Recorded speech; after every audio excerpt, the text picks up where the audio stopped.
The bus rolled slowly through the dusty Texas dawn, its tires crunching against gravel as the rising sun cast pale streaks of orange over the horizon. Inside sat a handful of German Red Cross nurses, their uniforms faded, their faces drawn tight from exhaustion and uncertainty. They had crossed an ocean and a war, only to end up in a land they knew only through propaganda and fear. Every jolt of the bus made their nerves twitch. They expected anger, humiliation, maybe even violence.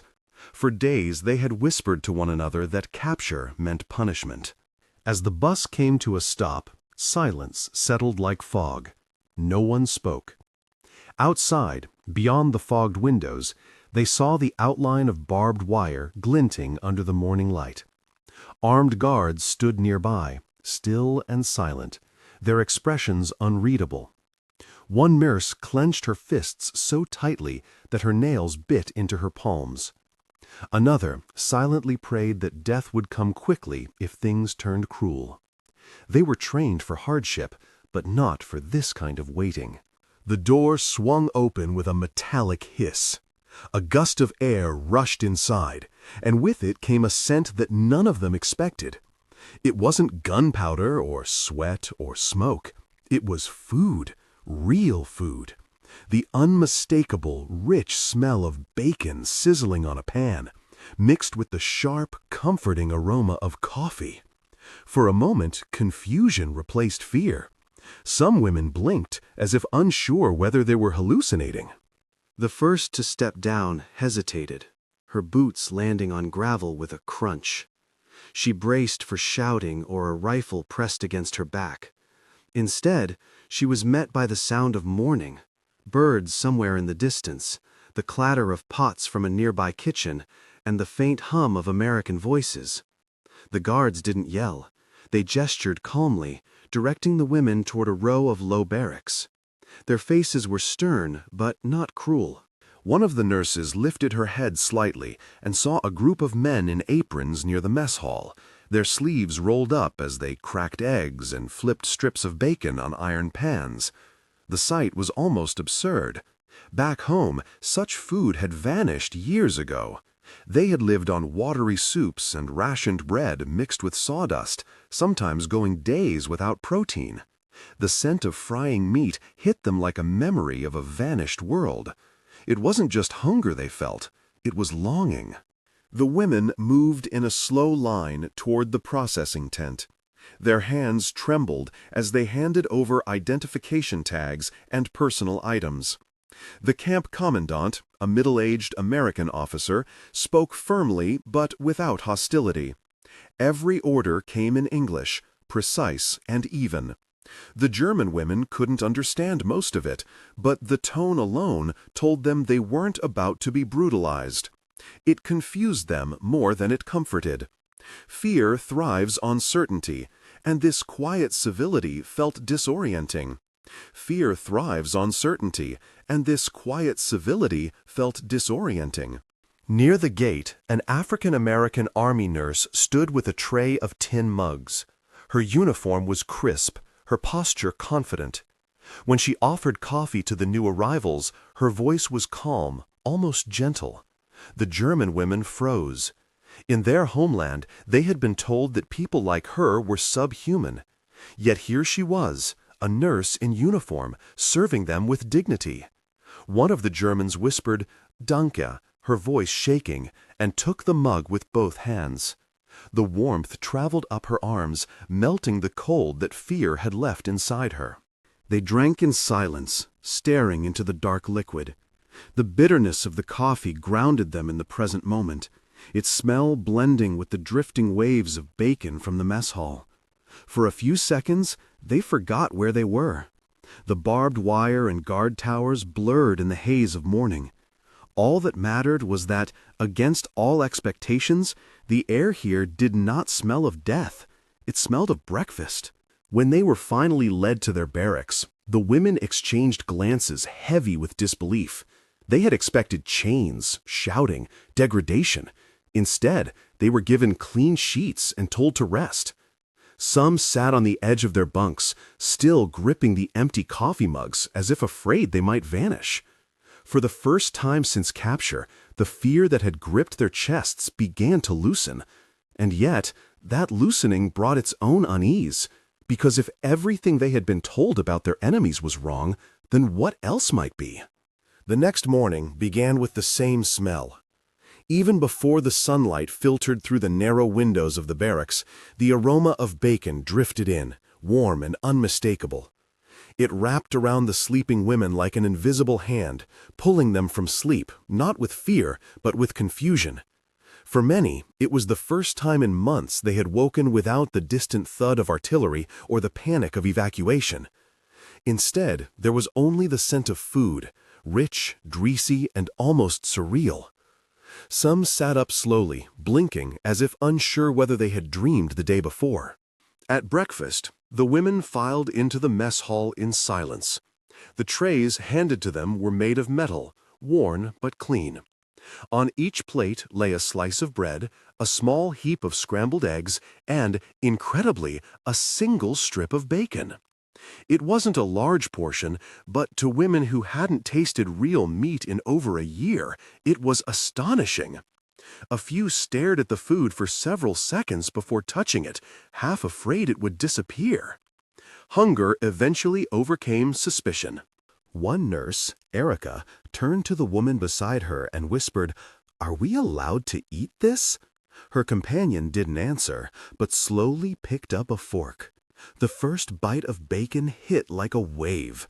Smoky, salty, crisp. It was too much, too vivid. Erica pressed her napkin to her lips, suddenly overwhelmed not just by the flavor, but by the memories it triggered. A Sunday breakfast at home, her father humming as he read the newspaper, the sound of the radio in the next room. The food became the center of quiet conversation that day. Not its taste, that was undeniable, but the fact that it existed at all. They were prisoners. They had expected stale crusts and watery broth. Instead, they had been served a meal that even many German civilians hadn't seen since before the war. It was not just a gesture of sustenance. It felt like a contradiction, a message that made no sense within the framework of what they had been taught. In the hours that followed, the smell lingered. It clung to their uniforms and followed them back to their quarters. The bacon became a symbol, not just of food, but of something far more destabilizing. It represented a crack in the narrative, a fracture in the wall of propaganda they had carried with them across the ocean. If their enemies were supposed to be monstrous, then why did their prison smell like home? Some tried to rationalize it. Maybe it was a trick, a way to soften them before harsher treatment began. Maybe the good food would be taken away after a few days. But each morning the same smell greeted them. Each morning the trays arrived: eggs, toast, beans, sometimes even pie. The consistency was unnerving. Mercy they could have accepted. Predictable mercy was something else entirely. For the nurses, survival had always meant austerity. Back home, they had become used to scarcity, bread stretched with fillers, soups boiled from bones, and little else. The idea that an enemy nation, one they had been taught to despise, could afford to feed its prisoners this way was hard to reconcile. It wasn't just about hunger, it was about order, abundance, dignity. They began to notice other details. The uniforms of the guards were always clean, the buildings well-maintained, the rules enforced but rarely shouted. No one spat at them, no one shoved them. There was no friendliness, but there was structure. And in that structure, a strange sense of safety began to bloom. It felt dangerous to trust it, but impossible to ignore. By the end of their first week, the women had stopped flinching every time a door opened or a boot scraped the floor. The smell of bacon, once shocking, became familiar. Yet it never stopped meaning something. It was no longer just a food. It had become a symbol of everything they didn't understand and everything they were starting to question. The announcement came quietly, almost as an afterthought. A few of the German nurses, gathered in the courtyard to fold linens, were approached by an American sergeant who gestured toward a building at the far end of the camp. They were being assigned to the infirmary. The women looked at one another with a mix of confusion and dread. Some assumed it was a ruse, a way to humiliate them or force them into degrading tasks. Others thought perhaps it was a punishment cloaked in politeness. But they obeyed, shoulders tight and eyes downcast, and followed the guard in silence. As they stepped into the building, they were struck first by the smell, not of blood or rotting flesh, but of alcohol swabs, clean sheets, and soap. It was the scent of sterility, of order. The floors were scrubbed, the windows clean, and sunlight spilled in through the glass in wide, generous streaks. The nurses stood frozen, instinctively expecting something to shatter this illusion. Instead, a young American medic greeted them with a clipboard and a neutral tone. No sneers, no barking orders, just calm instruction. The supplies alone were enough to steal their breath. Shelves lined the walls, fully stocked with gauze, bandages, syringes, thermometers, and rows of glass medicine bottles. In one corner stood a small refrigerator, humming softly, and inside it were vials of penicillin. One nurse, Marta, couldn't help but mutter under her breath, "They have more here than we saw in Germany in a year." It was true. In the Reich, penicillin was hoarded like gold, often reserved only for the elite or high-ranking officers. Here, it was treated like a routine necessity. They were given tasks, basic duties at first, cleaning instruments, folding sheets, preparing beds. None were allowed to handle medicine unsupervised, but even touching the supplies felt surreal. Each bandage they rolled, each instrument they sanitized, drove home the contrast between this place and the collapsing hospitals they had worked in during the war.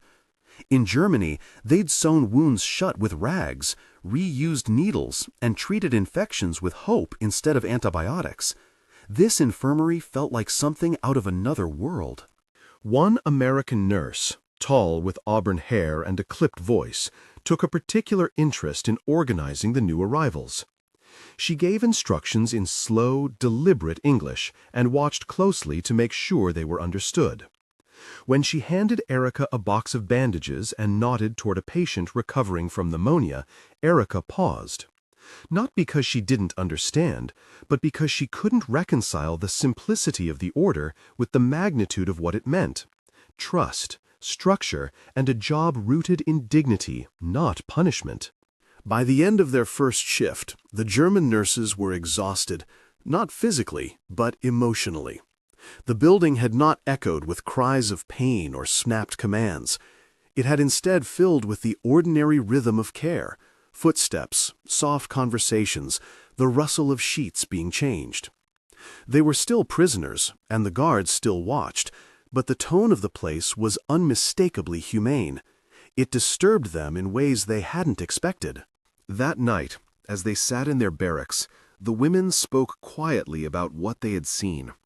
Hilda described the vials of penicillin like someone describing treasure.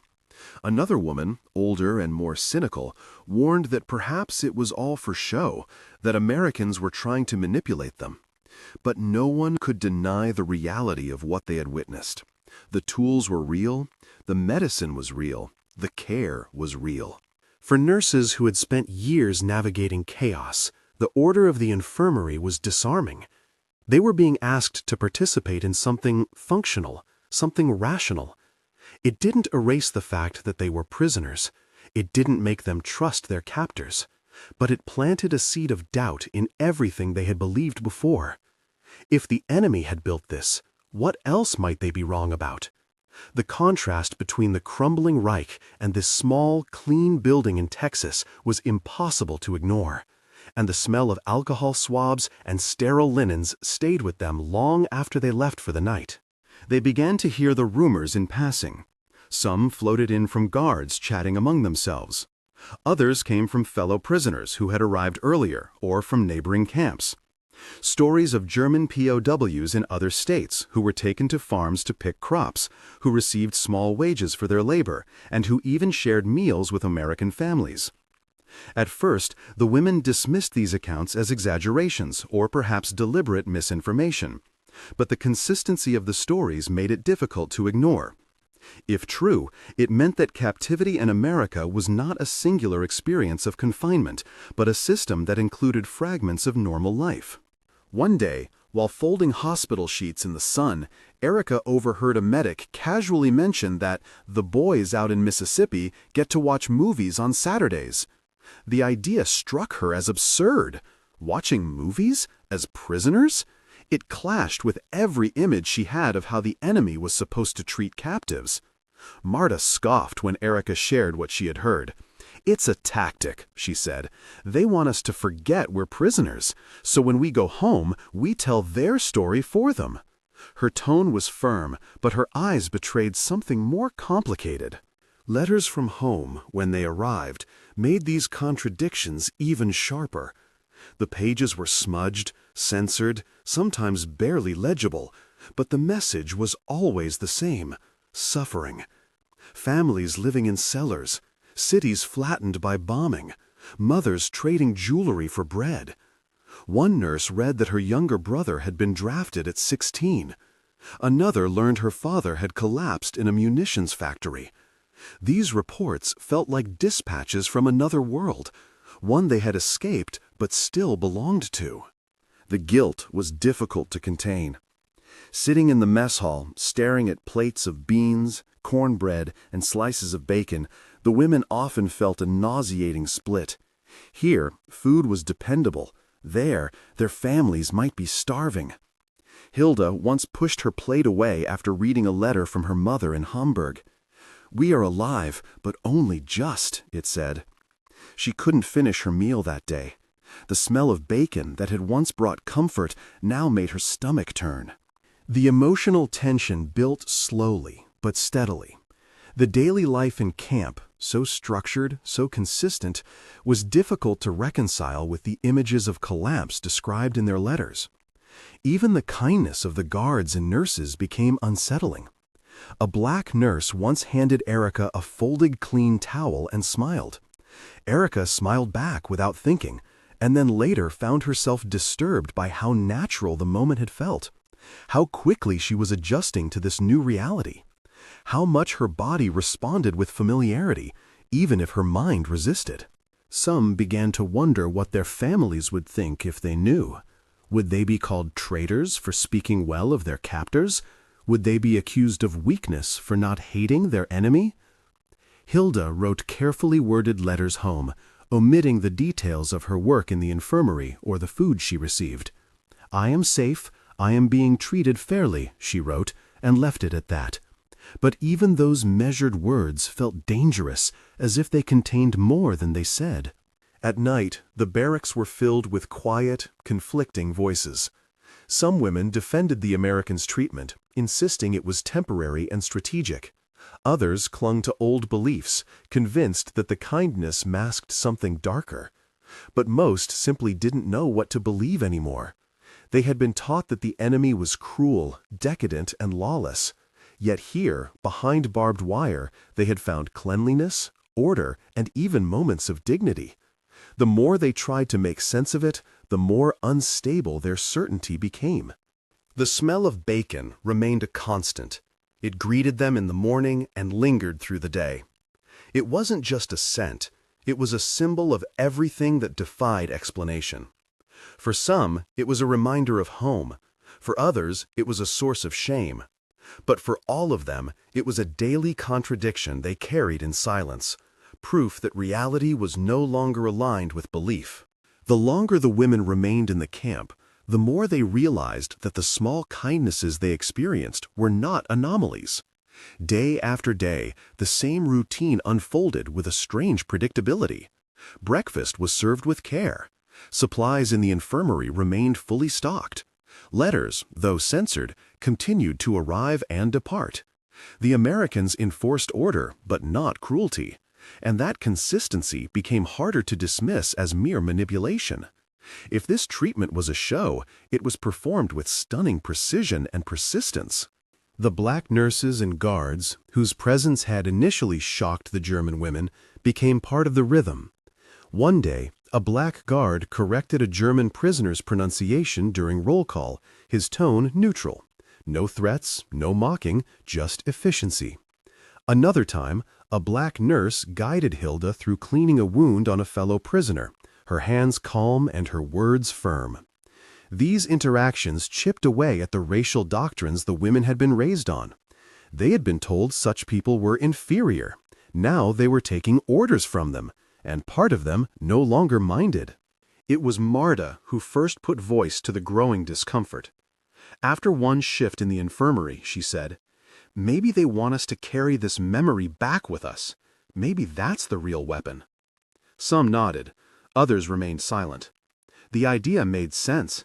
These Americans weren't just winning with bombs and tanks. They were winning by treating prisoners like people. And that, in itself, felt disarming. One afternoon, Erica dared to ask an American nurse why they received so much food, even during rationing. The nurse didn't hesitate. "Because if our boys are captured, we'd want the same." The answer was practical, not emotional, but it left Erica quiet for the rest of the day. She wondered whether Germany had offered its prisoners the same respect. She feared the answer. As spring melted into summer, rumors began to swirl more rapidly. Prisoners in other camps were attending Sunday services, planting vegetable gardens, even performing concerts. A few women laughed at the absurdity, but part of them believed it. Everything they had once dismissed as fantasy was becoming reality. Each new detail added another crack to the old worldview. Each act of humanity from their captors became another contradiction too large to ignore. The smell of bacon still lingered each morning, but it no longer brought just hunger. It brought questions. What kind of enemy gave you meat when your own leaders gave you rations mixed with sawdust? What kind of captor gave you clean sheets when your homeland gave you rubble? The Americans never spoke of these contradictions. They simply handed out breakfast and expected work to be done. Hilda began to dread the day she would return to Germany. Not because she didn't want to go home, but because she didn't know how to explain what she had seen. How could she describe the experience without sounding ungrateful or disloyal? Would anyone believe her? Would they understand that the enemy, for all its power, had shown her more dignity than she expected, and perhaps more than she deserved? Each woman carried the tension differently. Some buried it, retreating into silence. Others journaled quietly, careful to hide their thoughts. A few, like Marta, clung to bitterness, insisting it was all a performance. But in the spaces between chores and letters, meals and memories, the truth whispered constantly. Not all enemies came with violence. Some came with coffee and bacon. And that, somehow, made everything even harder to bear. When the war finally ended and the camp gates opened, the moment they had long imagined arrived not with joy, but with quiet dread. The nurses packed their few belongings into small canvas bags, folding their linens with a reverence that surprised even them. They stood in line for transport, listening to the distant hum of engines and the soft rustle of wind against the wire fences. Freedom had been the goal, the distant light at the end of captivity. And yet, as the buses pulled up to carry them back to Germany, many hesitated. Because what lay ahead was not the homeland they had once known, but something unfamiliar, broken, starving, angry. The journey back was disorienting. As the bus rolled through the American countryside, they passed towns that seemed untouched by war.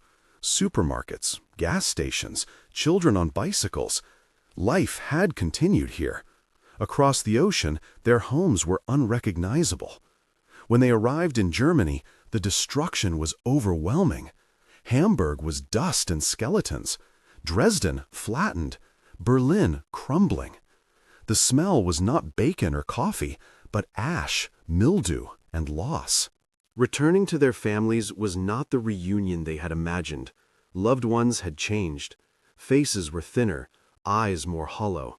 Children had grown up without food or stability. Their own stories, of bacon in the mornings, of penicillin on shelves, of black nurses offering clean towels, sounded like lies.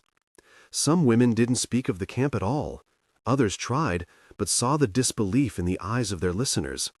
It was easier to stay silent than to explain how captivity had felt, in some ways kinder than home. Years passed, and the memories of that Texas camp became private relics. They didn't fit into official history, where enemies were enemies and victors were always righteous. But in quiet kitchens and over fading photo albums, the women sometimes whispered their stories to daughters or granddaughters. Of the morning they first smelled bacon and forgot for 1 second that they were prisoners. Of the bandages stacked so neatly, as if every wound in the world could be treated. Of the moment they realized that propaganda had failed to prepare them for kindness. Marta, once the most skeptical, admitted decades later that the experience had changed her more than the war itself. "It wasn't the guns that undid me," she said. "It was the breakfast." Her words were met with laughter from her family, but she didn't laugh. For her, that scent remained the symbol of everything she couldn't explain: contradiction, disorientation, humanity. Hilda, too, carried the memory of that first mug of coffee like a relic, tucked away in the corners of her mind where it still warmed her on cold mornings. Some women wrote down their memories, never intending to publish them. Others shared them only on their deathbeds. They spoke not of defeat or shame, but of confusion. How could the enemy have treated them with more respect than their own leaders? How could the smell of bacon, so ordinary, so American, become the thing they remembered most vividly from the war? In the end, their stories were not about betrayal or misplaced loyalty. They were about complexity, about how, even in war, moments of grace could survive, about how dignity, when offered without condition, could reshape a person's understanding of the world. The camp had not broken them. It had forced them to rebuild something deeper, their sense of truth. And so the smell of bacon, drifting across a prison yard at dawn, became more than a sensory memory. It was a moral question, a challenge to hatred, a reminder that kindness, even when unexpected, leaves a mark that endures far longer than fear. They had survived the war, not only with bodies intact, but with beliefs forever altered. And sometimes, in the stillness of old age, they could still smell it, that impossible, unforgettable aroma, sizzling bacon, in a place they were never meant to feel human.